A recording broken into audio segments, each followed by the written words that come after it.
ಆತ್ಮೀಯ H16 news ಅರ್ಥಾತ್ ಹೇ ಸೀತಾರಾಮಗೆ ಸ್ವಾಗತ. ನಾನು ನಿಮ್ಮವ ಯಾದವ್ ಮಲ್ಲಪ್ಪ ಜೋತೆ ಅವರು.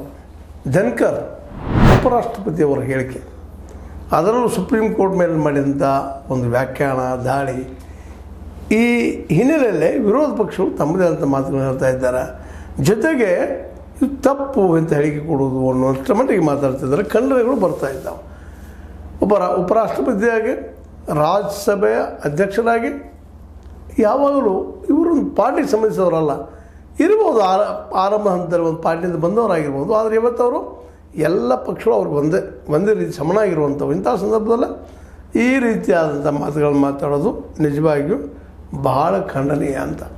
ಯಾಕಂದರೆ ರಾಜ್ಯಪಾಲರ ಬಗ್ಗೆ ಮಾತಾಡಿರ್ಬೋದು ಅಥವಾ ನಮ್ಮ ನ್ಯಾಯಾಧೀಶರ ಬಗ್ಗೆ ಮಾತಾಡಿರ್ಬೋದು, ಯಾವುದೇ ಆದರೂ ಅದು ಇಲ್ಲೇ ಪ್ಯಾರಲಲ್ ಆಗಿ ನೋಡಿ ಮಾತಾಡಬೇಕಾಗ್ತದೆ, ಸಮಾನಾಂತರವಾಗಿ ಮಾತಾಡಬೇಕಾಗ್ತದೆ. ಅದು ತಪ್ಪು ಅನ್ನೋಂಥ ಮಾತನ್ನು ಹೇಳ್ತಾ ಇದ್ದಾರೆ. ಅದರಲ್ಲೂ ವಿಶೇಷವಾಗಿ ಏನಪ್ಪ ಅಂತಂದ್ರೆ ನಮ್ಮ ಕಪಿಲ್ ಸಿಬ್ಬಲ್ ಅವರು ನೇರವಾಗಿ ಹೇಳ್ತಾ ಇದ್ದಾರೆ.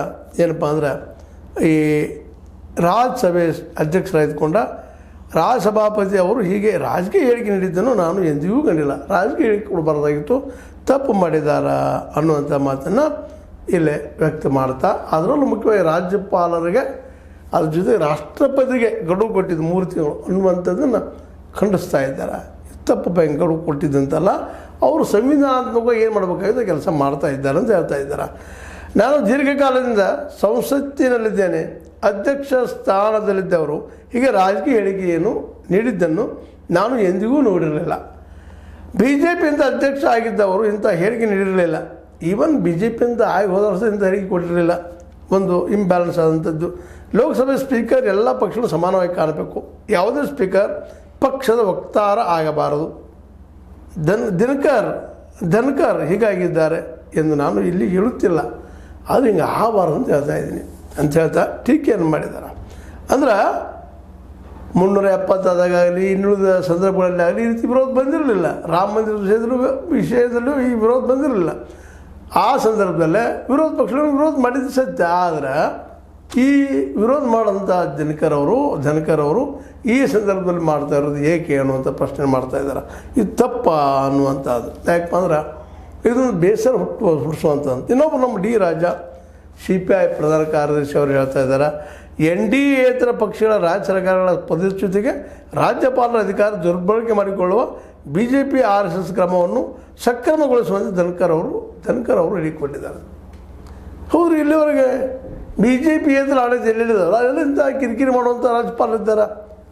ಮಸೂದೆಗೆ ಕೊಡಿಸಲಾರದು, ತಾವು ಇಟ್ಕೊಂಡು ಕೊಡುವಂಥದ್ದು, ನಂತರದಲ್ಲಿ ರಾಷ್ಟ್ರಪತಿಯವರು ಕಳಿಸುವಂಥದ್ದು, ರಾಷ್ಟ್ರಪತಿಯವರು ಇಟ್ಕೊಂಡು ಕೊಡುವಂಥದ್ದು ಘಟನೆಗಳಾಗಿದ್ದಾವೆ. ಹೀಗಾಗಿ ಆ ಮಾತು ಬಂದದಲ್ಲ. ಅದಕ್ಕಾಗಿ ರಾಷ್ಟ್ರಪತಿಯವರು ಸಹ ಸುಪ್ರೀಂ ಕೋರ್ಟ್ ಆರ್ಡರ್ ಮಾಡಿದೆ, ನಿಮ್ಮಲ್ಲಿ ಬಂದರೆ 3 ತಿಂಗಳ ಮೇಲೆ ಇಟ್ಕೊಳ್ಳೋ ಆಗಿಲ್ಲ ಅಂತೇಳಿ.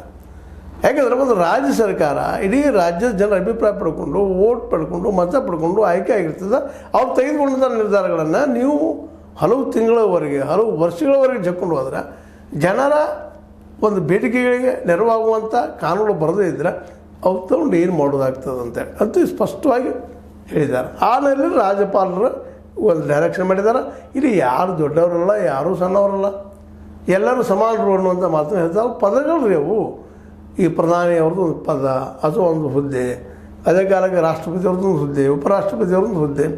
ರಾಷ್ಟ್ರಪತಿಯವರು ಸಂವಿಧಾನಕ್ಕೆ ಬದ್ಧಾಗಿ ಹೇಳಿಕೊಡ್ಬೇಕಲ್ಲ, ಅದು ಬಿಟ್ಟು ಬೇರೆ ಆಗಿ ಕೊಟ್ಟರೆ ಹೆಂಗಪ್ಪ ಅಂತ ಹೇಳಲಿಕ್ಕೆ ಸಾಧ್ಯ ಅನ್ನುವಂಥ ಮಾತನ್ನು ಸ್ಪಷ್ಟವಾಗಿ ನಮ್ಮ ಡಿ ರಾಜಾ ಅವರು ಹೇಳಿದ್ದಾರೆ. ಮತ್ತು ನಮ್ಮ ಹಿಂದಿನ ಸಂಚಿಕೆಯಲ್ಲೂ ಅಲ್ಲಿ ಚರ್ಚೆನೂ ಮಾಡಿದ್ವಿ ನಾವು, ಇದು ಅಲ್ಲ ಸರಿ ಅಲ್ಲ ಅಂತೇಳಿ. ಧನ್ಕರ್ ಅವ್ರು ಮಾಡಿದಂಥ ಸ್ಪೀಕರ್ ಅವ್ರು ಮಾಡ್ಬೋದು ಅಂತ ಕೆಲಸ ಇದಲ್ಲ. ಸ್ಪೀಕರ್ ಅವ್ರದ್ದು ಏನಪ್ಪ ಕೆಲಸ ಅಂದರೆ ಎರಡನ್ನೂ ಬ್ಯಾಲೆನ್ಸ್ ಆಗಿಕೊಂಡು ಹೋಗ್ಬೇಕಾಗಿದೆ. ಈ ಸಂದರ್ಭದಲ್ಲಿ ಅದು ಮಾಡಿದ ತಪ್ಪದ ಅನ್ನುವಂಥ ಮಾತನ್ನು ಹೇಳ್ತಾ ಇದ್ದಾರೆ. ಒಟ್ಟಾರೆಯಾಗಿ ಈ ಘಟನೆಯಿಂದಾಗಿ, ಧನ್ಕರ್ ಅವರ ಘಟನೆಯಿಂದಾಗಿ ಸಾಕಷ್ಟು ಚರ್ಚೆ ಸಂವಿಧಾನದ ಮೇಲೆ ಸ್ಟಾರ್ಟ್ ಆಗಿದೆ. ಅದೇ ಕಾಲಕ್ಕೆ ಇನ್ನೊಂದು ಮಾತು ನಾವು ಗಮನಿಸಬೇಕಾಗಿದೆ.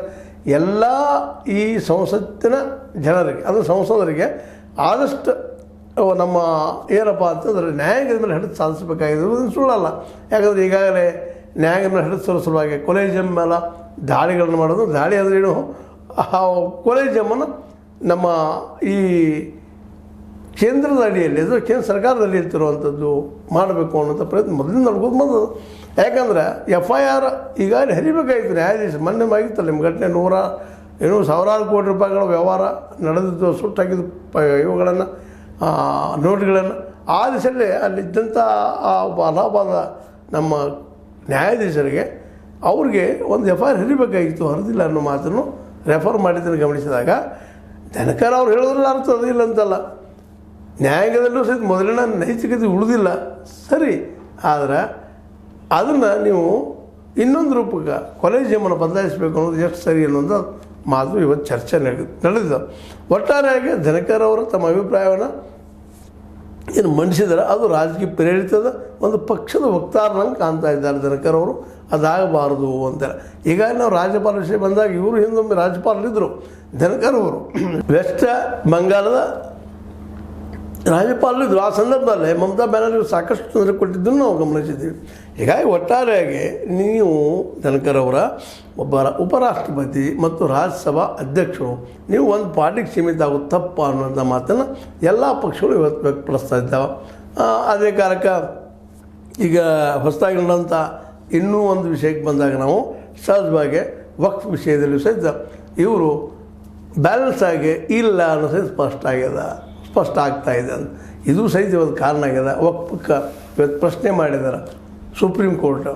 ಏನಪ್ಪ ಅಂದ್ರೆ ವಕ್ಫ್ ಅಂದ್ರೆ ಈ ವಕ್ಫ್ ಕಾನೂನಿಗೆ ವಿರೋಧವಾದಂಥ ಮಾತು ಕೇಳಿದ್ದಾರೆ. ನೀವು ಯಾಕಪ್ಪ ಹಿಂದೂಗಳಿಗೆ ನೀವು ನಿಮ್ಮ ಟ್ರಸ್ಟ್ಗಳಲ್ಲಿ ಮೆಂಬರ್ ಮಾಡಬಾರ್ದು ಅಂತೇಳಿ ಅನೇಕ ಅಲ್ಲಿಯ ತಪ್ಪುಗಳನ್ನು ಎತ್ತಿ ತೋರಿಸೋದು.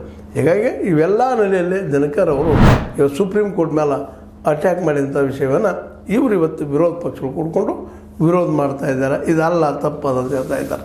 ಒಟ್ಟಾರೆಯಾಗಿ ಯಾರೂ ಇರಲಿ ಸಂವಿಧಾನಕ್ಕೆ ಬದ್ಧಾಗಿ ಕೆಲಸ ಮಾಡಿದರೆ ಭಾಳ ಉತ್ತಮ.